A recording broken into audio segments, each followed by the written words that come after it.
Mengejutkan perubahan sikap Eza Gionino yang begitu cepat atas gugatan cerai yang dilayangkan istrinya Meisa Aulia. Jika sebelum sidang perdana digelar Eza mati-matian mempertahankan rumah tangganya, maka pasca sidang perdana perceraian tersebut, sikap Eza berubah drastis. Ia merestui atau mengabulkan keinginan istrinya. Yang mengejutkan adalah pengakuan Eza bahwa ia dan sang istri sudah menandatangani kesepakatan bercerai, juga terkait tanggung jawab keduanya ke depan. Namun, Eza Gionino kini masih juga menghadapi kondisi sang ayah yang jatuh sakit.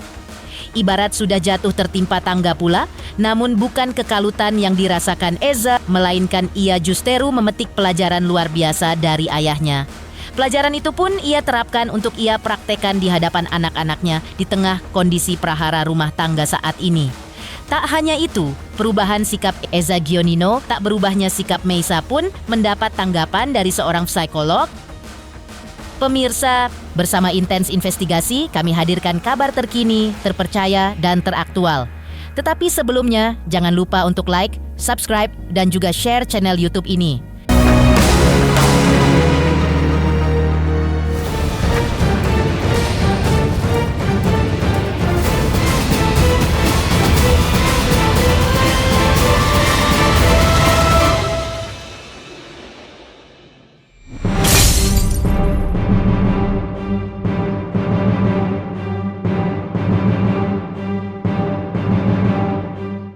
Eza Gionino bicara blak-blakan terkait perubahan sikapnya ketika sang istri Meisa Aulia masih tetap ngotot untuk bercerai.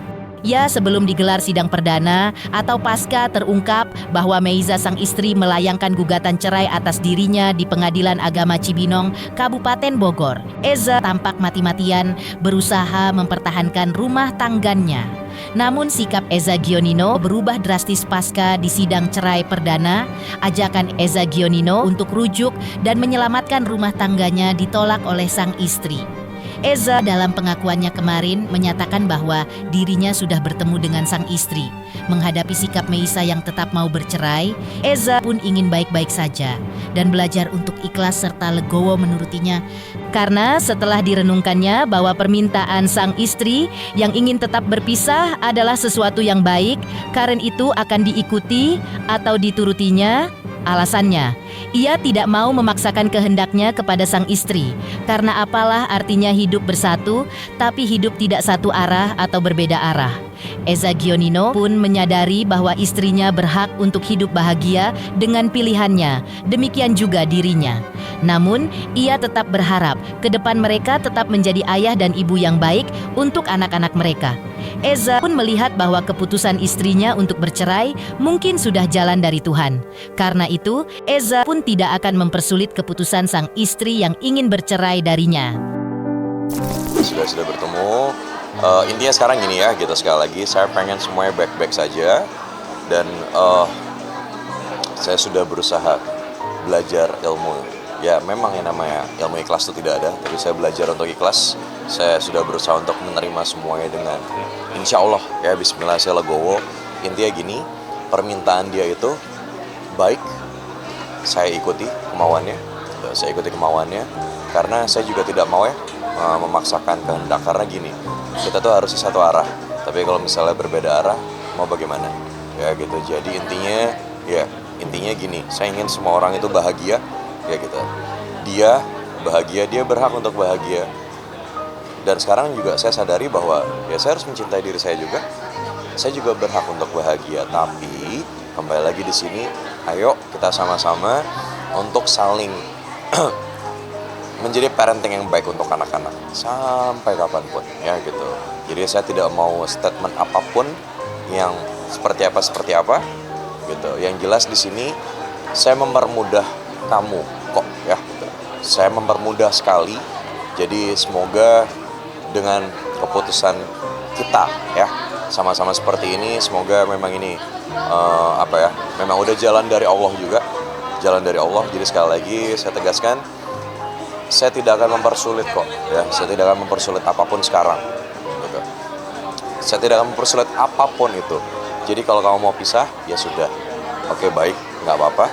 Tapi sekali lagi, ayo bismillahirrahmanirrahim, sama-sama kita jadi parenting kamu tetap menjadi seorang ibu, saya tetap menjadi seorang ayah untuk anak-anak. Eza Gionino juga mengungkapkan alasan dirinya menerima keputusan sang istri untuk bercerai. Namun, perubahan sikap Eza Gionino terbilang begitu cepat karena seperti diketahui bahwa sebelum sidang perdana digelar, Eza masih berkeputusan untuk tetap mempertahankan rumah tangganya alias menolak bercerai. Eza mengaku bahwa alasan dirinya saat ini mau menerima keputusan sang istri untuk bercerai karena dirinya telah melewati fase hidup yang tidak mudah.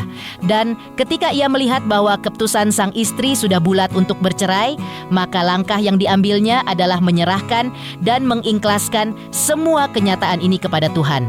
Karena menurutnya, waktu 7 tahun berumah tangga dengan Meisa bukanlah waktu yang sebentar untuk dilalui. Namun, karena keputusan sang istri untuk bercerai sudah bulat, maka Eza pun siap untuk menjalani kehidupan barunya ke depan. Terkait kesempatan bercerai, Eza Gionino mengaku sudah melakukan tanda tangan di atas meterai. Lantas, seperti apa penjelasan psikolog terkait cepatnya perubahan sikap Eza Gionino dari menolak lalu mengaku sudah ikhlas ketika sang istri masih tetap ngotot untuk bercerainya? Mungkin karena semua orang tuh kan pasti ada fase, ada proses di mana ada fase atau proses di mana setiap orang itu pasti menjalani hidup tuh kan pasti tidak mudah gitu. Ya balik lagi gitu, contoh lah kehidupan. Kadang kita di atas, kadang kita di bawah, dan kadang kita dihina, kadang kita dipuji gitu. Jadi kalau saya pribadi sekarang intinya, oke, mungkin dia sudah bulat sekali dengan keputusannya. Jadi ya saya mau bagaimana? Jadi intinya saya serahkan semuanya sama Allah. Saya juga percuma kok kalau saya cerita sama orang gitu loh. Mau sampai mana juga percaya sama orang. Jadi intinya sekarang saya berusaha untuk mengikhlaskan semuanya. Saya udah bercerita sama Allah ya gitu. Saya sudah mengikuti keinginan dia intinya itu. Karena dia sudah bulat sekali dengan keputusannya. Jadi nggak apa-apa. Saya sangat menghargai itu semua. Jadi intinya sekali lagi saya tidak mempersulit. Ayo kita sama-sama jadi parenting yang baik sekali lagi untuk anak-anak baik. Sekali lagi yang saya bilang, semua orang tuh ada fase, ada proses, dan itu yang saya jalani kemarin. Nah sekarang saya udah di fase dimana ya sudahlah ya Allah gitu, ya udah gitu. Saya harus ikhlas intinya gitu. Sekali lagi itu udah keinginan bulat dia. Jadi mau bagaimana lagi? Gitu loh. Jadi ya sekali lagi ya dia berhak bahagia. Gitu. Dia berhak bahagia dengan kehidupannya dan keputusannya. Begitupun saya udah. Seperti yang pengacaranya sudah diucapkan, pengacara dia gitu, bahwa kita sudah ada kesepakatan itu, jadi ya yuk kita jalankan sama-sama dengan baik, udah itu aja. Dari Allah juga ya, dari Allah bantu saya. Bukan saya juga kok, Allah juga pasti bantu Echa di sana ya gitu loh. Supaya kita bisa sama-sama menerima 7 tahun itu kan bukan sebentar, waktunya cukup lama. Tapi nggak apa-apa, insya Allah bismillah ya gitu, bismillah. Kita sama-sama bisa jalan semua dengan baik. Sudah, kita sudah tanda tangan untuk itu semua, intinya itu. Dan sekali lagi, saya tidak bisa komentar apapun di luar itu. Yang jelas, kita sudah sama-sama sign ya, gitu. Kita sudah tanda tangan untuk itu semua.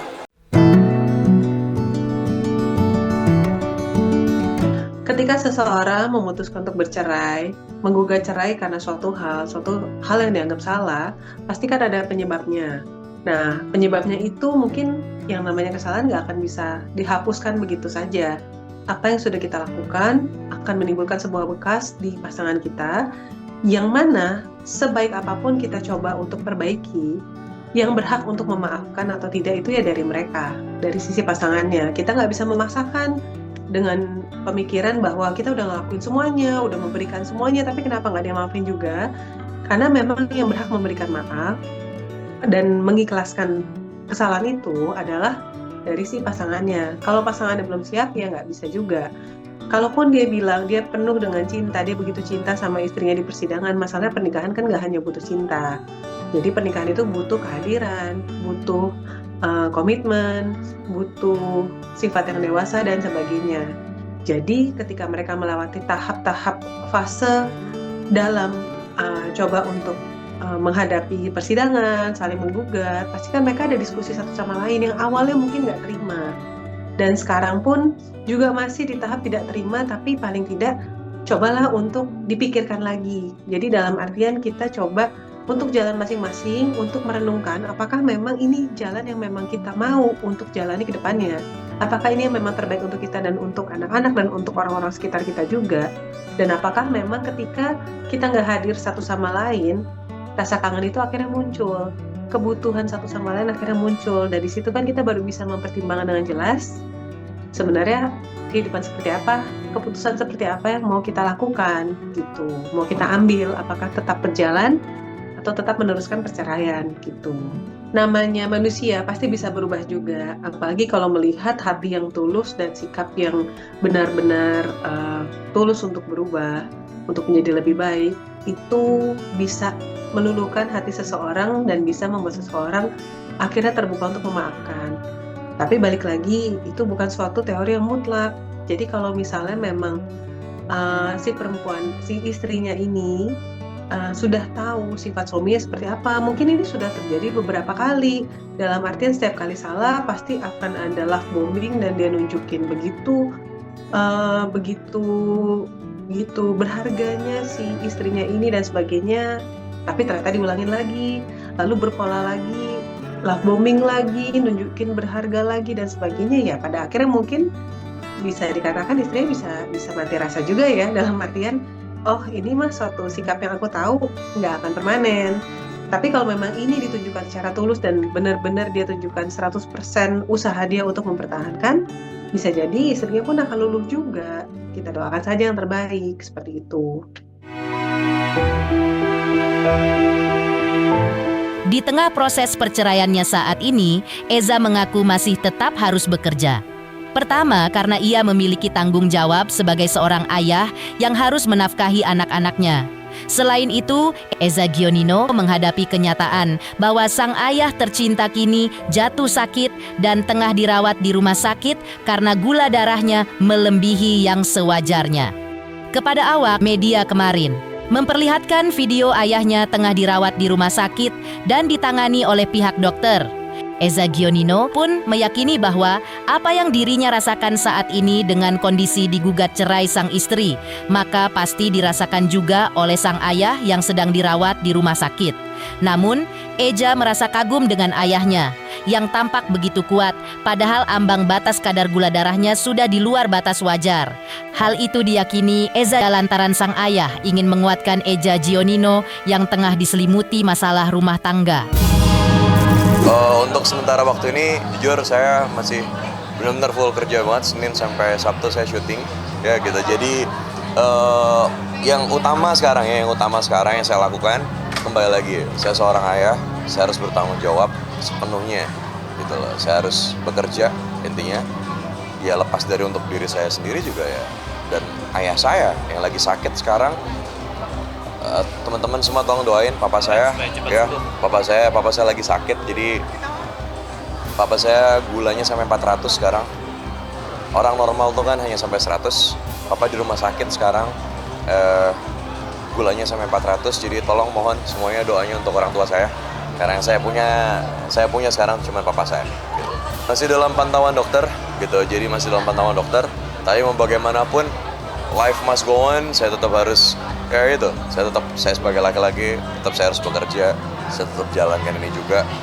Pulang dari sini juga saya harus ke rumah sakit, ngurusin papa juga. Jadi ya gitu. Kondisinya papa lagi periksa, kelihatan semuanya papa lagi periksa untuk jantungnya, ya gitu. Sorry semuanya. Itu ayah saya sekarang posisinya sedang itu, jadi tolong mohon doanya semuanya gitu ya gitu. Gula terus livernya juga agak sedikit bermasalah gitu. Jadi otomatis makanya ini sekarang PR saya kan baru masuk kan dari kemarin ya gitu. Otomatis sekarang makannya sih yang harus dijaga sekali. Ya saya tahu kok gini. Apa yang saya rasakan pasti papa saya rasakan. Begitupun anak-anak saya. Anak-anak saya rasakan pasti saya rasakan. Gitu. Jadi ya mungkin atau kebalikannya, yang saya rasakan mungkin itu yang bapak saya rasakannya gitu. Jadi anak-anak saya juga sama, jadi pasti udah intinya kembali lagi tolong doanya untuk semuanya, untuk keluarga saya, untuk papa saya sekarang, karena yang saya punya ya hanya papa saya sekarang gitu. Menghadapi dua situasi tersebut, ayah yang jatuh sakit dan keluarga yang tengah dilanda prahara, Eza Gionino kini mengaku bahwa dirinya kini belajar banyak dari ayahnya, di mana dalam kondisi sakit yang sudah pada tahap gawat tapi masih bisa menyungingkan senyum kepada dirinya dengan melihat sang ayah yang masih tetap bisa tersenyum meski sedang dirawat di rumah sakit, membuat Eja pun akan tetap berusaha tersenyum kepada anak-anaknya meski apapun yang terjadi pada nasib pernikahan dan rumah tangganya dengan sang istri Meisa di kemudian hari. Saya nggak tahu ya, mungkin papa saya karena saking cintanya sama saya, dia masih berusaha terlihat senyum dan lain-lain. Saya nggak mau komen apapun ya, saya nggak mau bicara apapun. Intinya dengan saya melihat ayah saya dengan senyumnya itu berarti yang harus saya lakukan juga, kan anak saya. Eza Gionino mengaku dirinya kini hanya bisa mengambil hikmah dari apa yang sedang menimpa rumah tangganya. Selain dengan mengucapkan Alhamdulillah, Eza juga kini rutin sholat 5 waktu, di mana tak pernah ditinggalkannya, juga sholat tahajud yang akhirnya membuka pikirannya untuk menjadi sosok yang lebih baik lagi. Karena Eja meyakini bahwa Tuhan memberikan cobaan, namun tidak akan memberikan cobaan yang melebihi kemampuan dan kapasitasnya sebagai manusia. Yang bisa saya ambil hikmah dari semua yang terjadi ini, alhamdulillah sekarang sholat saya bisa 5 waktu, ya gitu, alhamdulillah. Saya sholat tahajud juga, dan sholat tahajud itu juga yang membuka pikiran saya, gitu ya, membuka pikiran saya untuk menjadi lebih baik lagi. Terus banyak sekali gitu loh, banyak kok berkahnya gitu, banyak berkahnya yang bisa saya ambil. Memang Allah ngasih cobaan, tapi sekali lagi Allah pasti tidak akan memberi cobaan yang di luar kapasitas makhluknya ya gitu. Terus contohnya sekarang ya saya punya iMove nih gitu, saya bikin store di sini, tapi ya tetap Allah yang ngasih cobaan gitu loh. Dan saya yakin kok semua manusia di luar sana juga pasti sama, ada sesuatu yang Allah kasih ya gitu. Sama seperti saya, sekarang saya diberikan mungkin rezeki lebih ya gitu. Kita bisa bikin store iMove untuk membantu orang lain juga, tapi saya juga dikasih cobaan juga, intinya seperti itu. Tapi nggak apa-apa, insya Allah saya akan ambil hikmah semuanya.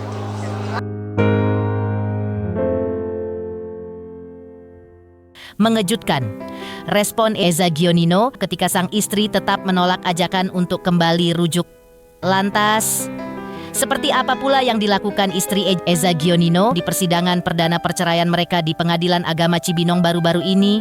Pemirsa Intens Investigasi, jangan lupa saksikan terus Intens Investigasi dan pastikan jangan lupa untuk like, subscribe, share, dan juga komen.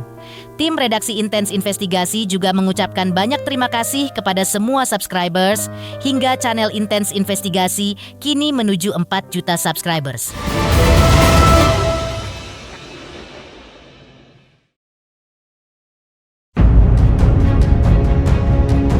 Seperti diketahui sebelumnya bahwa prahara perceraian Eza Gionino dan Meisa, tepatnya sebelum sidang cerai perdana mereka di Pengadilan Agama Cibinong, Eja masih berusaha mempertahankan rumah tangganya.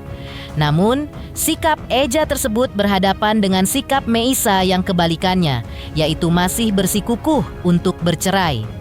Di sidang mediasi perdana, di mana ketika itu juga dihadiri oleh Meisa Aulia, tampak bahwa Meisa tiba di ruang sidang dengan mengenakan kemeja berwarna coklat.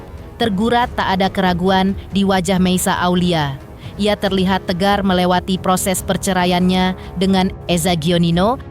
Hal ini sangat beda dengan sikap Eza Gionino yang masih terus berjuang untuk mempertahankan rumah tangganya. Meskipun pada akhirnya ia pun hanya bisa pasrah menghadapi gugatan cerai dari sang istri yang dilayangkan pada tanggal 29 Agustus 2025. Dan ketika sidang perdana perceraian tersebut digelar di Pengadilan Agama Cibinong, seperti inilah detik-detik kemunculan istri Eza Gionino, yaitu Meisa Aulia, di ruang sidang. Iya,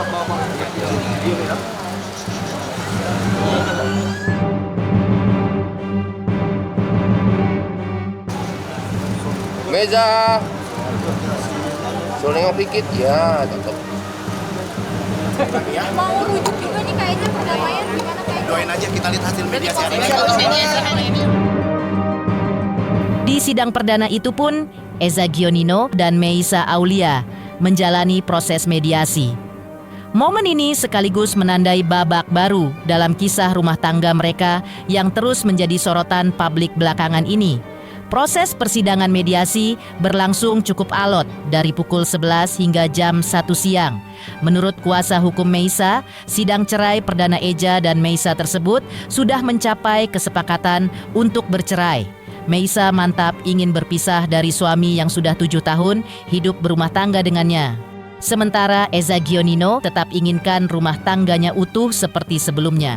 Namun menurut kuasa hukum Meisa Aulia, sidang mediasi saat itu sudah mencapai kesepakatan, yaitu sepakat bercerai, hak asuh anak di pihak Meisa Aulia, sedangkan soal nafkah telah disetujui oleh pihak Eza Gionino disesuaikan dengan kemampuannya. Lantas, seperti kisaran nafkah yang telah disepakati Meisa dan Eza Gionino, sudah ada sebagian kesepakatan, sepakat untuk perceraian juga, ya, sepakat untuk hak asuh anak ada di Mbak Eja. Untuk nominal mungkin kami nggak bisa sebutkan ya angkanya, sesuai kemampuan dari Mas Eja aja.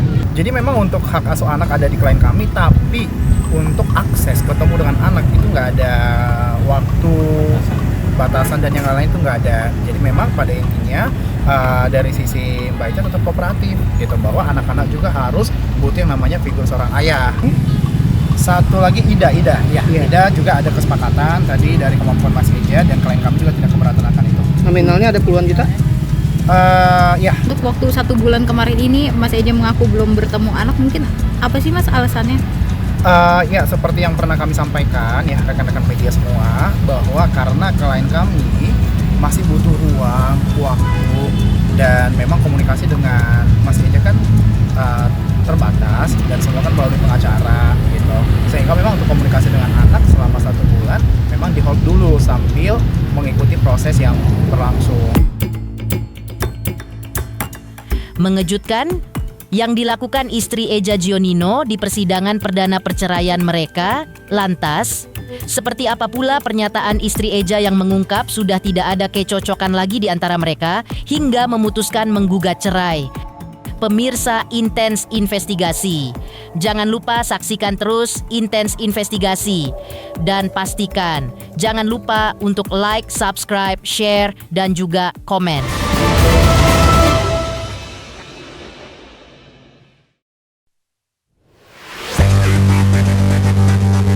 Istri Eza Gionino sebelumnya menyebutkan bahwa ia menggugat cerai suaminya karena merasa tidak ada kecocokan lagi. Tak dirincikan secara jelas soal hal apa saja yang terjadi sehingga membuat sang istri merasakan hal tersebut. Padahal dalam waktu 7 tahun berumah tangga, pasangan ini telah dikaruniai 3 orang anak. Rupanya terpendam kisah miris dialami Meisa Aulia yang selama ini tidak sorot oleh mata publik. Sebab menurut kuasa hukum Meisa mengungkap bahwa di tengah proses perceraian mereka yang sedang berjalan tersebut, Meisa memilih untuk mendatangi psikolog. Efek lainnya adalah Meisa juga belum bisa untuk bertemu dengan banyak orang. Selain itu, sebelum menggugat cerai, pihak sang istri pun mengungkapkan bahwa Meisa sering melakukan konseling ke psikolog. Kalau klien kami saat ini baik, sehat, hanya saja paralel memang lagi ke psikolog. Mungkin butuh masukan dari psikolog ya, sehingga dia ya konsul ke psikolog gitu. Namanya rumah tangga pasti ya, maksudnya kondisi-kondisi tekanan batin ini pasti ada. Namun balik lagi karena klien kami ngerasa bahwa butuh konseling ke psikolog, maka dari itu ya klien kami sambilan ke psikolog sambil proses cerai juga.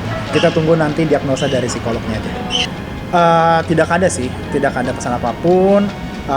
Hanya saja titip dari klien kami ya, Mbak Eca, bahwa untuk saat ini dia lagi take time, lagi mengambil waktu juga, jadi belum bisa ketemu dengan media, belum bisa banyak untuk tampil di publik seperti itu. Pemirsa Intens Investigasi, jangan lupa saksikan terus Intens Investigasi, dan pastikan jangan lupa untuk like, subscribe, share, dan juga komen. Tim redaksi Intens Investigasi juga mengucapkan banyak terima kasih kepada semua subscribers. Hingga channel Intens Investigasi kini menuju 4 juta subscribers.